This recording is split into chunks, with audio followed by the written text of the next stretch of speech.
Is this thing on? Welcome back to Big Mouth and fancy seeing you here. So Rotten Tomatoes, yes, MCU fans have disabled comments and fan reviews, and basically when you go to Captain Marvel's bit on Rotten Tomatoes, there's nothing there. Surely the best thing would have been just to disable comments and fan reviews until the film's actually released in March, right? You know, that's all they had to do. So when the film's released, yes, people are still going to try and bomb it. But at the end of the day, there's going to be a spectrum of people who say they like it, and there's going to be a spectrum of people who say they don't. Look, the whole point is, you know, Rotten Tomatoes have had fan comments and fan reviews for a while. Are you trying to tell me that these sections on Rotten Tomatoes haven't been bombed and faked before? And I'm talking about 5 or 6 years down the line. If you like a film, you're going to say you like a film. If you like a franchise, you're going to say you like it. And if you've got an axe to grind, you're going to say you don't like it. I think what happened with Captain Marvel, of course, is people started to lie that they've seen the film and liked it, as well as saying they didn't like it. But at the end of the day, right, you're going to get the critical scores, the official critic scores, and you're going to have the fan scores. Yes, these big-time YouTubers are going to try and focus on the audience scores.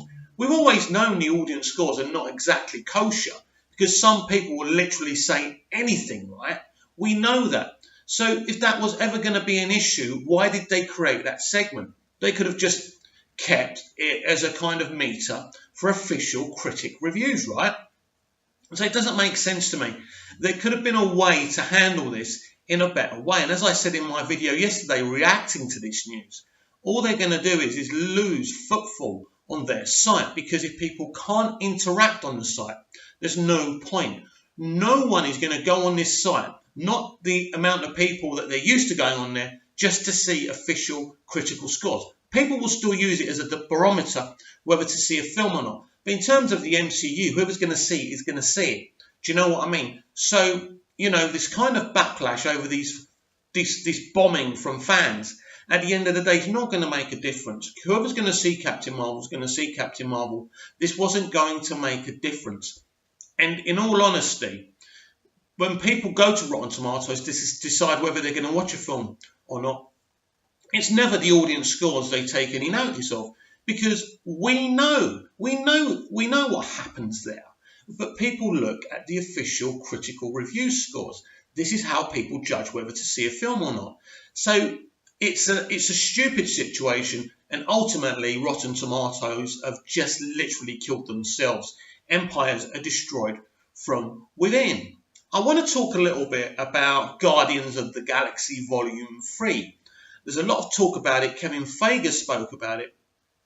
The reality is, from the moment they sacked James Gunn, every member of that cast, unless they're signed on for the third movie, won't do it.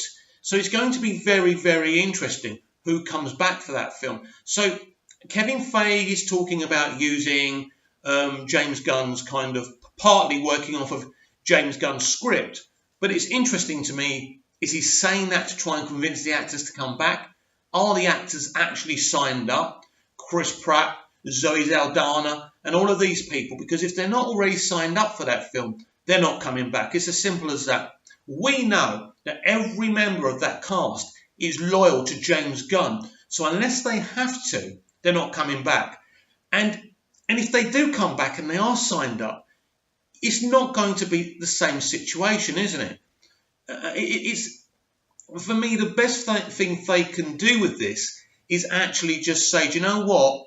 Let's recast. Let's bring new characters into it.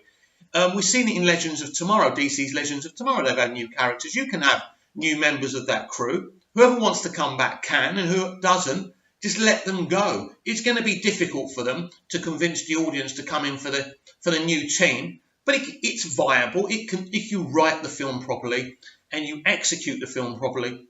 You know, they must have known what was going to happen when they sacked such a popular director. Some people agree with the sacking. Some people think it should have been ignored and just kept him on. It's an interesting debate. But at the end of the day, not one of those actors is going to have the motivation to come back without James Gunn, and this is the problem Feige's going to have. Now let's talk about Avengers Endgame. Avengers Endgame apparently will be 3 hours long. Now, I love long films, I really do. But I think this could go two ways. Either critics and audiences will say, wow, 3 hours, wasn't that awesome? Wasn't this a great conclusion? Or people will use the 3 hour length as an excuse to say, oh, this was far too long. They could have made this film in 2.5 hours, 2 hours 10 minutes, 2 hours 20 minutes. So it's going to be very interesting if they have enough content to please people for 3 hours is a long time. And I'm just wondering what they're going to cover in 3 hours. It's definitely got a cut. They have got a 3 hour cut, but it's up to them. You know, they've already said, right, the directors have already said, right, that the cut that they've got right now is 3 hours long. But my point is, will it stay that way? Will Disney get worried and cut it? I think ultimately Disney will cut it. It won't stay 3 hours. It will be interesting if it does. We've seen people say, oh, yeah, you know, these fun gifs about people they're talking about having a break in between the film. Guys, girls, are you being serious here? You can't sit down and watch a 3 hour movie. I sat there and watched Titanic without a break. No problem. I sat there and watched Braveheart without a break. JFK. Are you being serious that you haven't got the concentration to sit there and watch a 3 hour movie? I hope it stays 3 hours. It means it's going to be epic. But I do suspect some people will complain this film's too long. So it's going to be very, very, very interesting if it stays a 3 hour movie.